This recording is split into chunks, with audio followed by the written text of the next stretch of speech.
Woody, Terry, and Phil also arrive at the station, and while they're told about what happened, a faint signal comes in from the Mars One mission camp, which means some of the crew survived after all.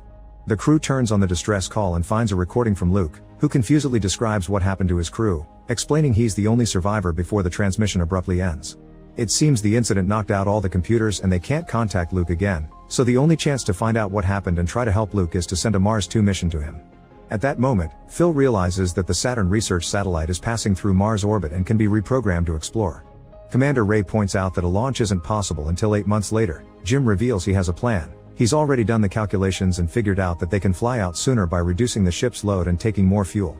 Ray doesn't think it's a good idea, but Jay proves that it'll work because he was the one who developed the evacuation plan for the Mars mission, and when he's backed up by Woody, Ray gives them permission to proceed. Afterward, Woody and Ray discuss who will join the team. Woody wants Jim to be the co-pilot, but Ray is against it because Jim hasn't been cleared to fly since he didn't take the few remaining psychological tests after losing his wife. However, Woody insists until Ray approves. The Mars 2 takes off without any issues just as Jim promised, and weeks pass until they've been traveling for 174 days. Out of boredom, Phil makes a model of his ideal woman's DNA out of candy, which Jim ruins by eating some of it. Now Phil thinks it must be the DNA of a frog. At that moment, Woody observes a dust storm on the screen that is heading straight for the Mars 1 expedition camp, so he tells Jim that they'll have to speed up to move ahead of schedule or the storm will cover the whole planet for an entire year. When data from the satellite finally arrives, they discover that the Mars 1 ship is intact and in the area there are 3 graves, meaning Luke may still be alive.